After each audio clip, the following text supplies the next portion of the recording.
ನಮಸ್ಕಾರ. ಮೇ ತಿಂಗಳ ಮಾಸ ಭವಿಷ್ಯ, ಅದರಲ್ಲಿ ಸಿಂಹ ರಾಶಿಯವರಿಗೆ ಹೇಗಿದೆ ನೋಡೋಣ ಬನ್ನಿ.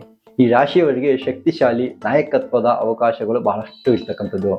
ಈ ಸಮಯ ಹೇಗಿದೆ ಅಂದ್ರೆ, ನೀವು ತೆಗೆದುಕೊಳ್ಳುವ ಒಂದೊಂದು ನಿರ್ಧಾರಗಳನ್ನು ನಿಮಗೆ ದೊಡ್ಡ ಮಟ್ಟದ ಬದಲಾವಣೆ ತರಬಹುದು.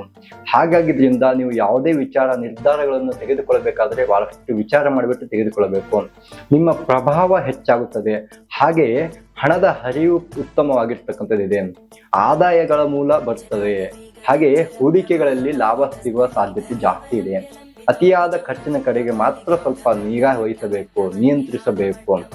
ಉದ್ಯೋಗದಲ್ಲಿ ಪದೋನ್ನತಿ, ಹಾಗೆಯೇ ನೀವು ಯಾವುದೇ ಕೆಲಸ ಕಾರ್ಯ ಹೊಸ ಪ್ರಾಜೆಕ್ಟ್ಗಳು ಸಿಗುವ ಸಾಧ್ಯತೆ ಇದೆ. ನೀವು ಕೆಲಸ ಕಾರ್ಯಗಳಲ್ಲಿ ನಿಮಗೆ ಒಳ್ಳೆಯದಾಯಕವಾಗಿ ಲಾಭದಾಯಕವಾಗಿರ್ತಕ್ಕಂಥದ್ದು ಮತ್ತೆ ಹೊಸ ಡೀಲ್ ಸಿಗುವ ಸಾಧ್ಯತೆ ಇದೆ. ನೀವು ನಾಯಕನಾಗಿ ಹಾಗೆಯೇ ಹೊಸ ಒಂದು ವ್ಯಕ್ತಿಗಳ ಪರಿಚಯ ಆಗ್ತಕ್ಕಂಥದ್ದು ಬಹಳಷ್ಟು ಉತ್ತಮವಾಗಿರ್ತಕ್ಕಂಥದ್ದಿದೆ. ಹಾಗೆ ಕುಟುಂಬದಲ್ಲಿ ಸಂತೋಷಕರ ವಾತಾವರಣ, ನಿಮ್ಮ ಮಾತಿಗೆ ಮೌಲ್ಯತೆ ಜಾಸ್ತಿ ಆಗ್ತಕ್ಕಂಥದ್ದು, ನಿಮ್ಮ ಮಾತಿಗೆ ಹೆಚ್ಚು ಮೌಲ್ಯತೆ ಕೊಡ್ತಕ್ಕಂಥದ್ದು, ಪ್ರೀತಿಯಲ್ಲಿ ಉತ್ತಮ ಸಮಯ. ಹಾಗೆ ಆರೋಗ್ಯದ ಕಡೆ ನೋಡಿದ್ರೆ ಸಾಮಾನ್ಯವಾಗಿರುತ್ತದೆ, ಉತ್ತಮ ಅಂತ ಹೇಳಬಹುದು. ಅಹಂಕಾರದಿಂದ ಸ್ವಲ್ಪ ತಲೆನೋವು ಬರ್ಬೋದು.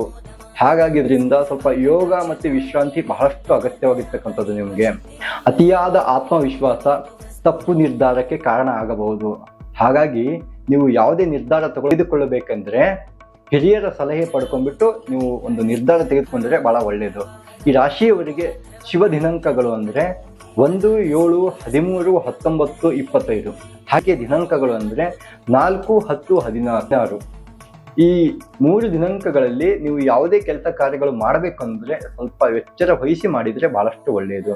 ಈ ರಾಶಿಯವರಿಗೆ ಪರಿಹಾರ ಏನಪ್ಪಾ ಅಂದ್ರೆ, ಭಾನುವಾರದ ದಿನ ಸೂರ್ಯ ನಮಸ್ಕಾರ ಮಾಡ್ತಕ್ಕಂಥದ್ದು, ಸೂರ್ಯ ದೇವರಿಗೆ ಜಲ ಅರ್ಪಣೆ ಮಾಡ್ತಕ್ಕಂಥದ್ದು ಬಹಳಷ್ಟು ಶುಭದಾಯಕವಾಗಿರ್ತಕ್ಕಂಥದ್ದಿದೆ.